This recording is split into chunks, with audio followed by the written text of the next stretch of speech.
All right, here's my story about my wedding that never happened. Trust me, it's the kind of thing you read about online and think, nah, that couldn't actually happen. But it did, to me. And honestly, I still can't believe it. So, let's rewind a bit. I'd been with James since we were teenagers. High school sweethearts, college sweethearts, you name it. He was my first serious relationship, and for years we were like that couple everyone envied, or so I thought. We got engaged at 22 with a wedding planned by 24. I thought I knew him inside and out. We talked about everything, future plans, travel dreams, even baby names. It felt like my life was perfectly mapped out and James was right there in every part of it. But here's where things get a little strange. James and my younger sister Tasha had always been close. They joked around a lot, texted each other, shared memes, all that. They'd even hang out alone sometimes, which I thought was nice, you know? I figured it's great when family and partners get along. Better that than the horror stories you hear about in-laws who hate each other. So I never questioned their friendship. I wanted to be the cool fiancé, the one who's laid back and totally unbothered. There were a few times when things felt a bit weird, though. Tasha's ex-boyfriends, for example, were all super jealous of James. They'd complained to her about how close she was with my fiancé, and at the time I thought they were just insecure. I brushed it off as their problem, not mine. I trusted James completely. But sometimes I'd notice little things, like how James would look at Tasha or how he'd lean in close when they talked. Nothing huge, just small stuff that made me wonder. But I'd always tell myself, nah, you're just being paranoid. They're family now. And I let it go. Fast forward to the big day, wedding day. The day that was supposed to be the start of my new life. The day where everything would finally come together. I was in my dress, makeup done, hair all set, the works. I had spent months planning this day down to the tiniest detail, from the flowers to the playlist for the reception. My friends and family were buzzing around, helping me get ready, and I was in that nervous but excited state, you know? Like the butterflies were real. As the time got closer, I started getting a little anxious because I hadn't heard from James all morning. Not even a, hey, can't wait to see you. But I thought, it's fine, he's probably just as nervous as I am. Maybe he's running around doing last-minute stuff. I wanted everything to be perfect, so I brushed it off and kept getting ready. Finally, the time came. I was supposed to be heading down the aisle in 10 minutes. 10 minutes! And there I was, standing in the back room of the venue with my dad, waiting for James. I had my phone in hand, just in case he texted or something. My dad was chatting away, but I was barely listening, just staring at the door, waiting to see James walk in with that grin he always had. But then 10 minutes turned into 15, then 20. At 25 minutes, my stomach started doing flips. The coordinator came over asking if we should delay the ceremony. I started to panic a little. I asked if someone could check on James, but they said no one could find him. That's when things got weird. I pulled out my phone and tried calling him, straight to voicemail. Okay, maybe his phone died or something. I tried again. Same thing. Then I went to message him on social media, and that's when I saw it. He had blocked me. On everything. My heart dropped. I remember just standing there, phone in my hand, not really processing what was happening. Like, how does your fiancé block you on your wedding day? I went from confused to angry to just straight up terrified in seconds. I mean, this was James, my James, the guy I'd planned my life with. What was going on? I must have called him a dozen times, hoping maybe it was some awful mistake or a sick prank. But no, nothing. Just silence. My mom came over, all worried, asking what was wrong, and I couldn't even explain it to her. How do you tell your mom that your fiancé has ghosted you on your wedding day? Finally, my cousin Alan pulled me aside. He looked at me with this pity in his eyes, like he knew something terrible. That's when he told me he'd overheard some guests talking. Apparently, someone saw James leave the venue early that morning with Tasha. They were seen getting into his car together, laughing, like they didn't have a care in the world. I couldn't believe it. My own sister? I kept thinking, there's no way, not Tasha. She'd never do that to me. But the pieces started to click. The little looks, the private jokes, the way she'd always been right there, just a little too close. I felt sick, like physically sick. The room was spinning, and it was everything I could do not to completely lose it in front of everyone. I stumbled out of that back room, half walking, half running. I just needed air, needed to be away from everyone. I didn't want to believe what I'd just heard. Part of me thought maybe it was all a misunderstanding, that maybe they'd come back and everything would be fine. But deep down, I knew.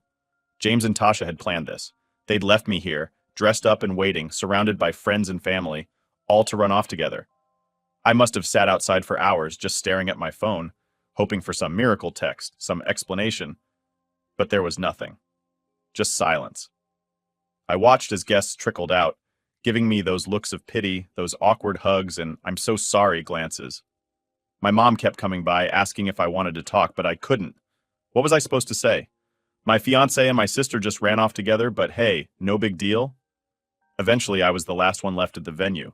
Just me in my wedding dress, alone. I don't even remember getting home. I must have been on autopilot, just going through the motions. That night, I sat on the edge of my bed, still in my dress, feeling completely hollow. It was like everything I'd believed in, everything I'd planned had just vanished in one brutal, humiliating instant. And that was it. No wedding, no fiancé, no sister, just me, left to pick up the pieces. After the disaster that was my wedding day, you'd think I'd hit rock bottom and just start to bounce back up, right? Like there's nowhere lower to go after being left alone in a dress in front of everyone I know. But no, it turns out there was a whole new level of low waiting for me after that day. In the beginning, I was just numb. Like, I can't even describe how detached from reality I felt. My phone kept lighting up with texts and calls from people wanting to know what happened or offering their sympathy, but I couldn't bring myself to answer. I put it on silent and threw it somewhere, trying to ignore that any of this was actually real. I didn't even want to leave my room, didn't want to talk to anyone. My family, friends, everyone was reaching out, but what could they say that would actually make any of this better? Then the shock started to fade, and that's when it hit me. I was angry. Angry doesn't even begin to cover it. My mind was a constant loop of questions like, why? How could they do this to me? And what did I do wrong? I was losing sleep, replaying every single memory, analyzing every small interaction I'd had with James and Tasha, trying to figure out if there was something I'd missed, some sign I could have caught earlier. It was torture, but my brain wouldn't let me let it go. I guess I needed to find some explanation, anything that would help me make sense of it all. Then I started doing the one thing everyone told me not to do, stalking their social media. Yeah, I know, bad move, but I couldn't help it. I needed to know what they were up to, if they were flaunting their relationship, or if they'd just gone off grid. Tasha had blocked me, so I used a friend's account to look her up. There wasn't anything on her page, no posts, no photos with James, nothing. It was like she'd wiped her entire online existence clean. That somehow made it worse because now it felt like they were hiding something, and I was left in the dark with nothing but my assumptions. Eventually, I hit this weird stage where I wasn't just angry, I was embarrassed. I kept replaying that wedding day, remembering how I'd sat there, waiting like an idiot, not even realizing what was going on. I couldn't shake the humiliation of it all. People had flown in, gotten dressed up, and spent their time and money to be there. And for what? For me to get humiliated in front of everyone. At some point, I knew I needed help.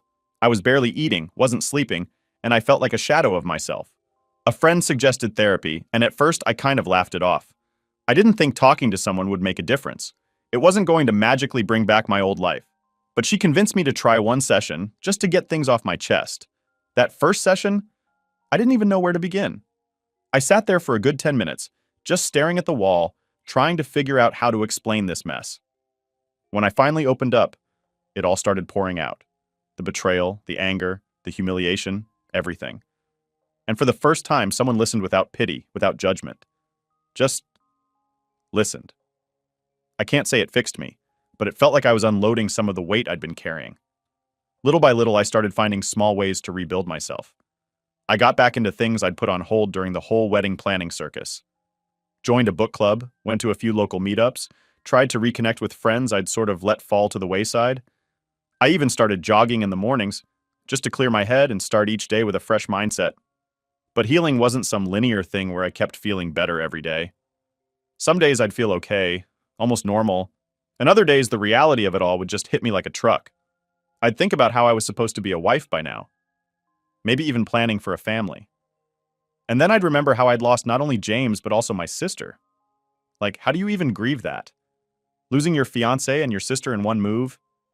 And then there were the people around me. Some of my relatives tried to be supportive, but they didn't really get it. They'd say things like, "You're better off without him," or "You'll find someone else."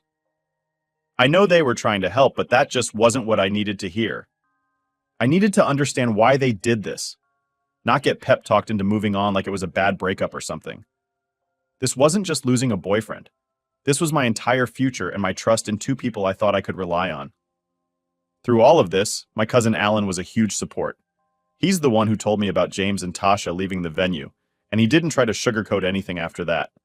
He'd let me vent, sit there with me when I was having a bad day, and even pushed me to go out and do something fun when I felt like locking myself in my room. He's a quiet guy, not big on the whole talk about your feelings thing, but he just kind of knew when I needed someone. I owe him a lot for that. Over time, I stopped checking their social media. I stopped wondering if they were happy together, if they were still together. I figured it was only hurting me, and they didn't deserve to live rent-free in my head any longer. After a few months, I moved into a new place. New apartment, new neighborhood, just a fresh start where I didn't have to be reminded of all the plans I'd made with James. Moving on wasn't easy, but I felt like I was finally getting somewhere. And I didn't need him or anyone else to get there. I won't lie. Part of me still felt like I'd lost something huge. I'd lost my sense of trust in people. I questioned everyone's intentions, even close friends, wondering if they'd betray me too. It's hard to shake that kind of paranoia, and I'm still working on it. But I was learning to be okay on my own. I was building a life that didn't include either of them. And for the first time, that didn't feel like a tragedy. It felt freeing in a way. By the end of that year, I had my own little routine, my own place, and my own life. It wasn't the life I thought I'd have, but it was mine. I'd found a kind of peace in that, a weird acceptance that things don't always go the way you expect, but sometimes that's okay. Looking back, I'm proud of how far I came. That whole mess broke me down to nothing, but I didn't stay there. I built myself back up, piece by piece, until I didn't even recognize the person I'd been before. And maybe that's for the best. Months after I'd finally gotten some kind of peace back, I was almost in this routine where I didn't think about James or Tasha every day. I was working, seeing friends, going to the gym, even dating here and there. Life was moving forward, slowly but surely. So, naturally, it all had to be interrupted. And of course, it was by none other than James. One random Tuesday night, my phone buzzed with an unknown number. I almost didn't answer, thinking it was probably just another spam call. But something in me was curious. I picked up. "Hello?" I said, half distracted. There was a pause, and then I heard it. James's voice on the other end. "Hey, it's me." For a second, I thought it was a sick joke. My brain struggled to register that I was actually hearing his voice after all these months. This was the guy who'd left me alone in a wedding dress, the guy who had run off with my sister, and here he was, acting like it was just some normal catch-up call. My stomach did a flip, and all that anger and hurt I'd pushed down just started bubbling up. "What do you want, James?" I kept my voice cold, trying not to let him hear how his call was getting to me. He sounded different. His voice was rough, like he'd been crying or maybe just hadn't slept in days. I just wanted to talk. I know this is weird, but I need you to hear me out." My first instinct was to hang up right there. I didn't owe him anything. But my curiosity got the better of me, and I figured what's the worst that could happen by just hearing him out? So I stayed silent, waiting for him to spill whatever he had to say. "I'm sorry," he started, his voice barely a whisper. I know that doesn't even begin to cover it, but I needed to say it. I've been a mess, trying to figure out how I ended up here, and I finally read all those messages you sent me on our wedding day. At that, I almost laughed. It took him this long to read the texts I'd sent in pure desperation, trying to stop him from running off with my sister. The texts where I told him everything I'd heard about Tasha's lies, her ex, the pregnancy rumors, all of it. He hadn't even bothered to read them until now. "What do you expect me to say, James? You ran off with my sister on the day we were supposed to get married, and now you want to talk?" My voice was shaking, and I hated that he still had this effect on me. I know how it sounds, but I was wrong about everything. I should have listened to you. I should have trusted you. I've spent months realizing how big of a mistake I made, and I know it's too late, but I wanted you to know that I'm sorry. There was this long silence where I didn't know what to say. He sounded genuinely regretful, but what did that change? My life had been ripped apart, and his sorry wasn't going to fix any of that. Part of me wanted to scream at him, but I was just too drained. So I let him talk. He started rambling about Tasha, saying that things hadn't exactly been the fairy tale he'd thought they would be. Apparently, she'd turned into someone he barely recognized, always out with her friends, blowing through his money, and treating him more like a piggy bank than a partner. I could hear the regret in his voice, and yeah, maybe it felt a little like justice. But it didn't erase what he'd done to me. You made your bed, James, I finally said, cutting him off. You and Tasha both. You hurt me in a way I didn't even know was possible. And now, just because you're unhappy, you want sympathy? No, I don't expect you to feel sorry for me. I miss you, he said, his voice breaking a bit. That was it for me. I almost laughed again, but this time it was more out of frustration than anything. You miss me? Are you kidding? You threw everything away for my sister, James. Whatever you're feeling right now, it's your problem, not mine. He was quiet for a second, and then he sighed. I know I can't make it right. I just needed you to know that I regret it. I was stupid and blind, and I lost the best thing that ever happened to me. I sat there, phone in hand, not really sure what to say. On one hand, I'd wanted this moment for months, to hear him admit he'd screwed up. But now that I had it, it felt hollow. His regrets didn't make any of the pain go away. They didn't make me feel better or undo the humiliation I'd gone through. Look, James, I said, trying to keep my voice steady. I've moved on. My life isn't about you anymore, and I don't want to reopen old wounds. Whatever issues you have with Tasha, they're yours to deal with. I've got my own life now. He didn't argue, didn't push. He just let out this long sigh, like he knew this was the end of it. I understand. I won't bother you again, he mumbled, sounding defeated. And with that, he hung up. I just sat there, staring at my phone, trying to process everything. It felt like closure in a way, but it also stirred up things I thought I'd buried. I hadn't expected to feel so much after that call, but there I was, flooded with memories of all the plans we'd made, and all the betrayal he'd left behind. It was like ripping open a wound that had barely healed. But as the days went by, I realized I didn't feel as haunted by it anymore. Hearing him say he was sorry, hearing the regret in his voice, it didn't fix anything, but it helped me let go of any last bits of anger I was still holding onto. I didn't need revenge or payback. I didn't need him to be miserable. I just needed to know that I was done with him for good. After that call, I blocked his number. I wasn't going to let him keep popping back into my life whenever he felt like it. I was finally in a place where I felt like I could breathe again, and he wasn't going to take that away from me. That chapter was closed, locked, and thrown away. Looking back, that call was exactly what I needed. Not because I wanted him back or because I wanted his apologies, but because it gave me proof that I'd made the right choice by letting him go. Thought that after James's call, I'd finally have a bit of peace.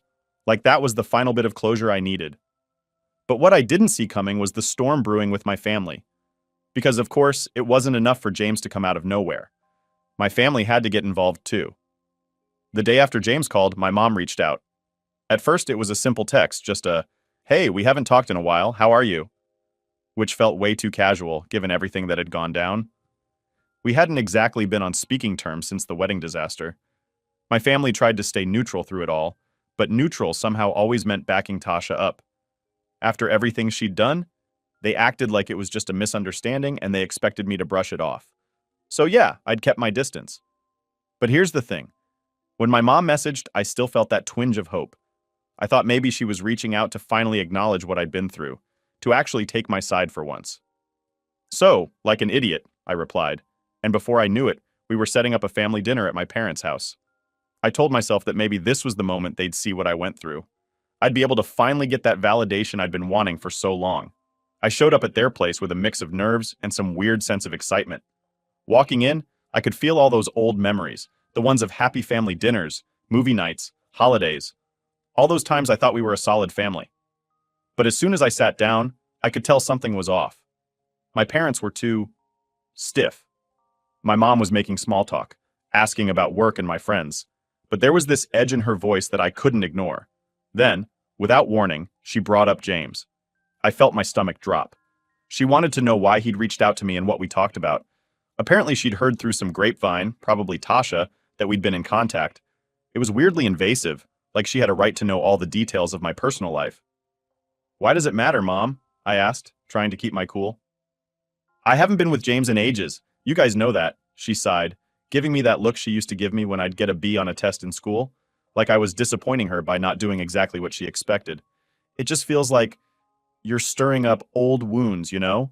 You've moved on. Tasha has moved on." And there it was, Tasha. Everything always seemed to come back to her. Tasha had moved on, so naturally, I was expected to do the same. As if I hadn't been the one actually betrayed. As if I was somehow still holding on to this for the drama or something. "I'm not the one who reached out," I said, trying to keep the anger out of my voice. "James called me, Out of nowhere, I didn't even want to talk to him. My dad cleared his throat, looking uncomfortable but jumping in anyway. You know, honey, maybe it's time we all just let this go. Tasha's still family, and she's had her own struggles. Can't we all just put this behind us? That's when I realized they weren't reaching out to make things right. They weren't looking for my side, my perspective. They just wanted me to forgive and forget, to make things easier for them. They wanted me to move on, so they wouldn't have to keep dealing with this messy, uncomfortable family drama. In their eyes, Tasha could be forgiven for anything, but I was the one holding on to a grudge. Are you serious? I asked, my voice starting to shake. She's still family? I was supposed to marry James. She ran off with my fiancé, left me standing there like an idiot. And you think I'm the one who should just move on? Like it's nothing? They looked at each other, then back at me, and my mom gave me this sad little smile like she was dealing with a difficult child. Sweetheart, we know it was hard on you. But Tasha's still our daughter, and she needs support too. I just stared at them, stunned. The message was clear. I was expected to take the high road, to suck it up and be the bigger person. Tasha was the one they were worried about. Not me, not what I went through. Tasha, the golden child who could do no wrong in their eyes, even when she'd stabbed me in the back. Something in me snapped. I pushed my chair back and stood up, my hands shaking. I'm done, I said, my voice stronger than I felt.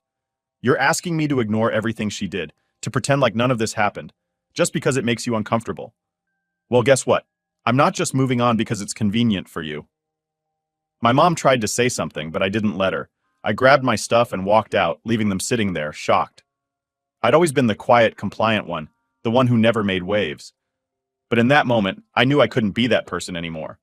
They wanted me to sacrifice my own peace, my own feelings, for the sake of keeping the family together. And I wasn't going to do it. The car ride home was a blur.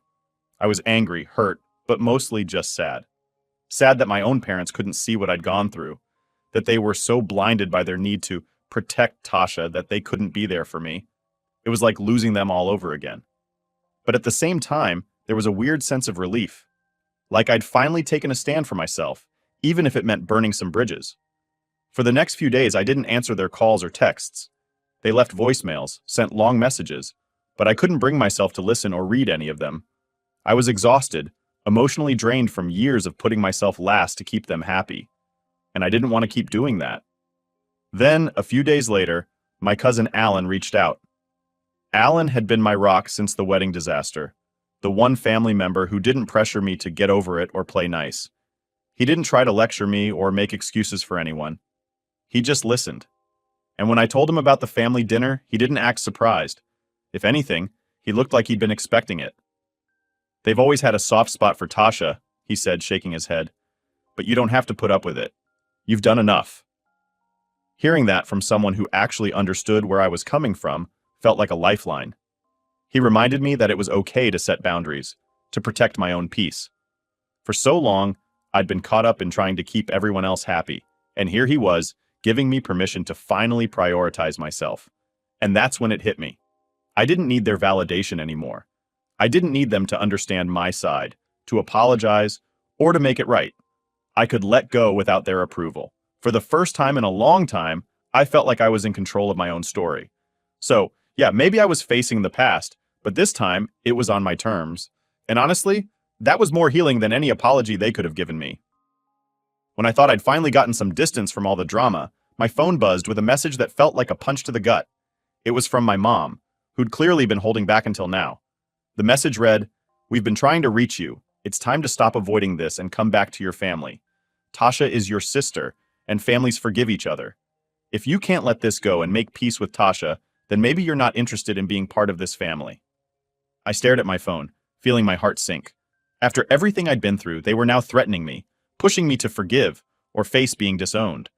It was like all those months I'd spent healing and standing my ground had meant nothing to them. I took a few deep breaths, feeling a mix of anger and sadness. Why was it so easy for them to side with Tasha? She was the one who betrayed me, yet they were acting like I was the villain here. I called my cousin Alan, the only family member who'd stayed solidly in my corner. He picked up on the first ring. "They're giving me an ultimatum, Alan," I said, not even bothering with a greeting. There was a silence on the line, then a deep sigh. "I had a feeling they'd pull something like this. They're trying to guilt you into coming back. They don't want to lose their image of a happy family, even if it means completely disregarding what you went through. I felt a lump in my throat, holding back the urge to scream. How can they just act like none of this was a big deal? I mean, I was left at my own wedding. Tasha and James didn't just hurt me, they humiliated me, and they want me to just let it all go? Because it's easier for them, Alan said. If you forgive Tasha, then they don't have to deal with the reality of what she did. They get to pretend it was just a mistake and move on. They're doing this for themselves, not for you. Hearing it put so bluntly somehow helped. He was right. My family wasn't asking for my forgiveness because they cared about me. They were doing it because they didn't want to face the consequences of their own failure to hold Tasha accountable. Look, you know what you need to do, Alan continued. You've been making a new life for yourself. You're building something without them. If they can't respect your boundaries, then maybe they don't deserve to be part of that life. It hit me then that I'd been hanging on to the hope that, at some point, my parents would take my side, that they'd see what I'd gone through, see how much Tasha had hurt me, and finally stand up for me. But that was just a fantasy. They were never going to change, and staying in their lives was only going to keep me in a place of hurt. I took a deep breath, nodding to myself. You're right, Alan. It's time I let go. For real this time. That night, I sat down with a piece of paper and started writing. It felt kind of ridiculous at first, like I was in a movie, but it was the only way I could get everything off my chest. I wrote down everything, how betrayed I'd felt by Tasha and James, how humiliated I'd been on that day, and how hurt I was that they'd taken Tasha's side. I told them that if they couldn't respect my feelings or even acknowledge what I'd been through, then there was nothing left to say. When I finished, I read it over, my hands shaking a little. But as I reread my words, I realized how much I'd been holding in. All the hurt, the anger, the disappointment, it was all there on the page. This was my chance to finally let go, to stop looking back and start moving forward without the weight of their expectations and demands. The next day, I mailed the letter. I didn't expect them to understand. I didn't expect an apology or even a reply. This was for me, a final way to draw a line and protect myself from any more hurt.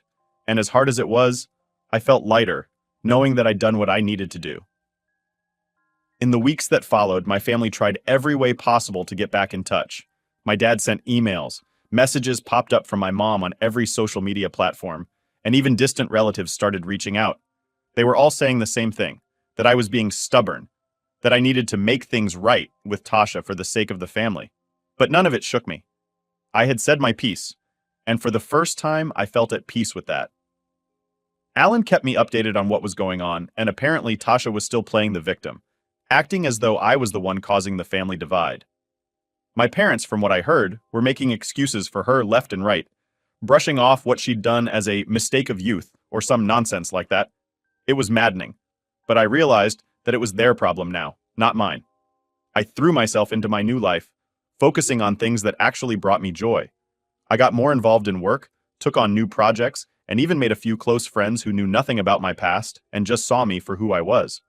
For once, I was living for myself, not trying to fit into someone else's idea of who I should be. Then one evening, I was out with my new friends when my phone buzzed. I glanced down to see an email notification from my dad. I felt a pang of guilt, but then I reminded myself of all the pain I'd gone through, all the times I'd been asked to just let it go for their convenience. I knew I couldn't go back to that. I deleted the email without reading it, feeling a weird sense of satisfaction. I was done with their guilt trips and their demands. Life kept moving forward. Every day felt a little brighter, a little easier, as I stopped looking back and focused on what I wanted. Sure, there were moments where I'd feel a twinge of sadness, a reminder of what I'd lost. But then I'd remember all that I'd gained, the freedom, the peace, the chance to be myself without any strings attached. In the end, breaking away was the hardest and best thing I'd ever done. It wasn't the life I'd imagined, but it was a life I'd built on my own terms. And for the first time in a long time, I felt like that was enough.